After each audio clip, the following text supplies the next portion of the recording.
Welcome to my channel. My name is Valerio and today we're gonna have a double review. We're gonna review two Moderoid but from Good Smile Company, and as you can clearly read in front of you is gonna be King Squasher and Queen Cideron from the old anime series Night Lamune and 40. To be honest, I never actually saw the anime, nor did I know that did exist before doing this video, but I was fairly familiar for these toys because many years ago they did arrive in Italy, and I had the kind of the vintage toy. We're speaking like around like beginning of the 90s.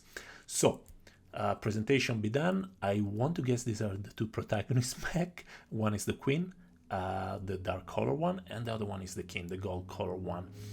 Now they're both transforming mech, and I both of them on billing Japan for around $30, give it or take it, plus shipping, and that is gonna depend from where you buy.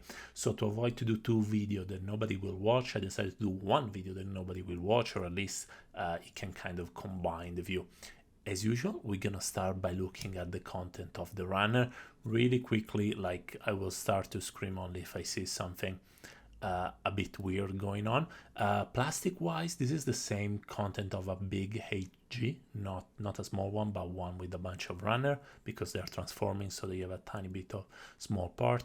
The color of the yellow in this case, and the gold, let's call it gold, is not terrible as it was with some of the earlier Moderoid release. So if you're afraid about it, it is actually pretty good quality plastic. I will comment obviously also about the build. The build is extremely easy, like in 1 hour you're able to make everything fit together, and if you want to clean up and take your time, let's say 2 hours, very if you go super slow. There is a stupid sticker sheet. Still, the problem with Moderoid is that color accuracy is not really their thing.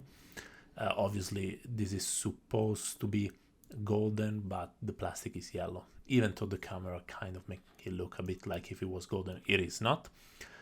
Anyway, the yellow is okay. There are two tones of yellow, one darker, one a tiny bit lighter. Nothing bombastic, but for the price you get quite a lot of plastic.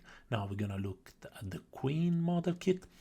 Now I didn't see too many pre-painted parts onto the King, but with detail pre-painted, I mean, but there are quite a few on the Queen model. There are also way less sticker into the Queen model kit. There is only like a couple of sticker, which is a surprise being a Moderoid, and I was complaining, but there are way more parts that are pre-painted. So if you plan to paint it, get ready to actually go and do some intense masking, as it is with Moderoid tradition. Still, there is quite a bit of plastic, way more than the average HG by Bandai, and the price still say $30. Now there is this rope that is a weapon. You can put the only two stickers. The manual are super easy, guys. Like, honestly, it was really 1 hour. They're colorful. I wish Bandai did this kind of manual, honestly. This is much better. And there is also a tiny sheet of paper that actually show you how to transform it. Now, after I build it, and as I said before, it took me around 1 hour, we're gonna start to look at the accessory. First for the King, and then for the Queen. If you look at the King one, as I was saying, the manual, it is super easy. I didn't see any problem, difficulty or not. Really great stuff. And because it's colorful, I also feel a bit like it's okay. This is the sheet with the transformation, particularly easy. The sticker as an accessories, they stay out of it because I do plan to paint it. This is a sword that there is inside of it.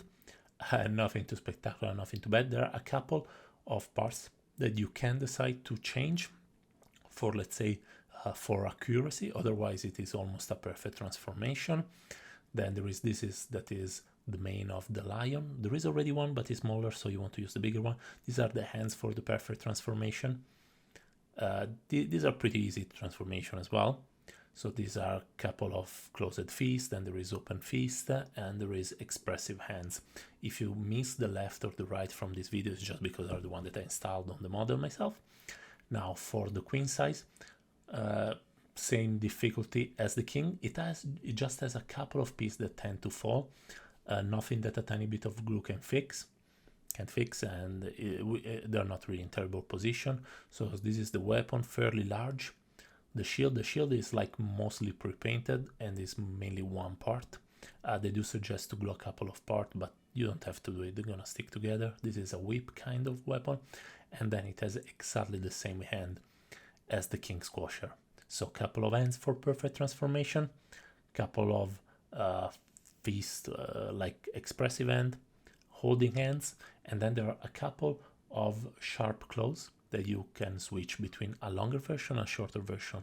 And now we're gonna start to look at the robot, and you will see that I've installed on it the longer version, but you can swap them really easily. So this is the shorter version. Overall, quite enough accessories. For 30 bucks, this is as much as I can expect from Good Smile Company. Now we're gonna look at both the robots.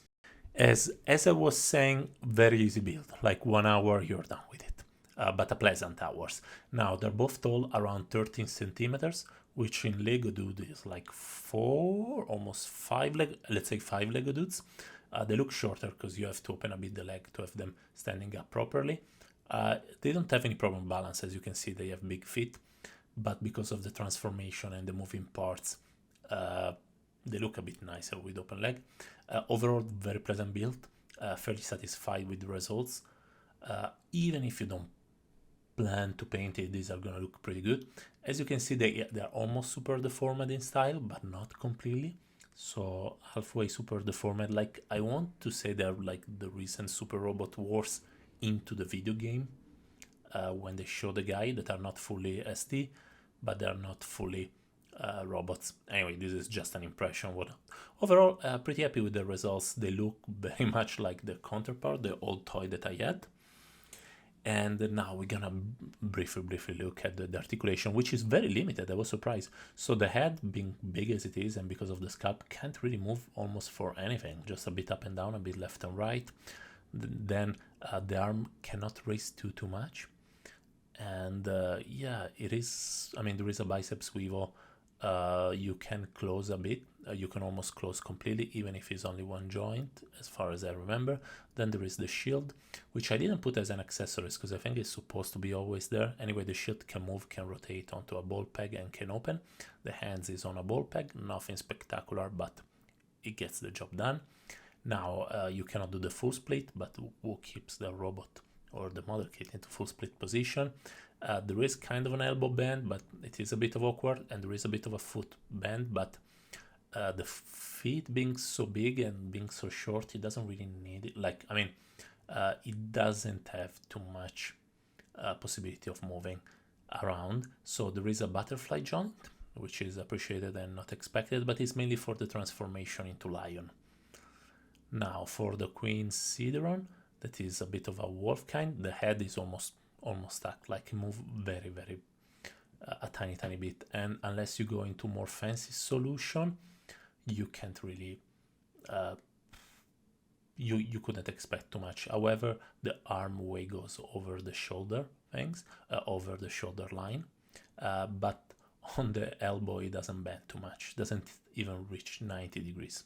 It goes let's say 65. As you can see, this is the max. Unfortunately, they're really limited by Moderoid, by Good Smile Company wanted to do it for cheap and didn't want to do too much over engineering, and rightfully so. I don't know many of us bought this one.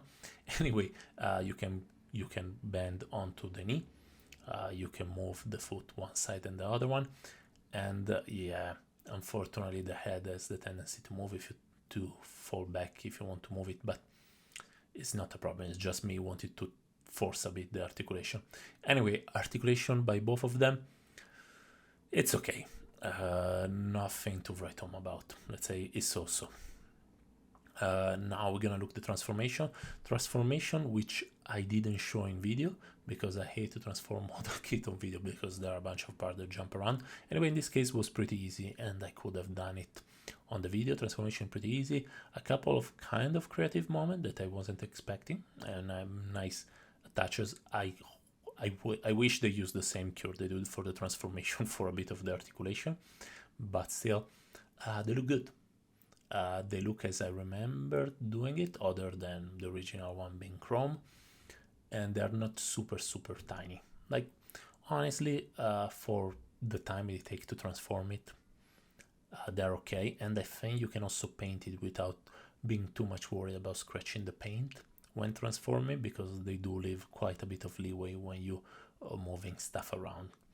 If that doesn't work, just urethane gloss over it, and then it's gonna be as hard as a car. But I don't recommend that. Anyway, so as you can see, one looks like a wolf, the other one looks like a lion, and yeah, you need to install the perfect transformation hand, unless you want to swap them every time. I just remove the main hands. They're tiny and they're functional. Overall, this is a pleasant transformation. I want to say that for most of the transforming bits, Goose My Company always does a good job. They're solid and they're fun.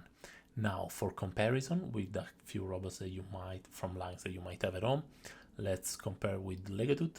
As I say, 4 times 1 Lego Dude. Then with the HG from Bandai, this is the gas vent. It is bigger, not too much. This is Hyper Granzord, if I'm not wrong, still from Moderoid. It is kind of the same height. Now, from Reunite, Reunite character are really tiny, that's why in one box I give you 2.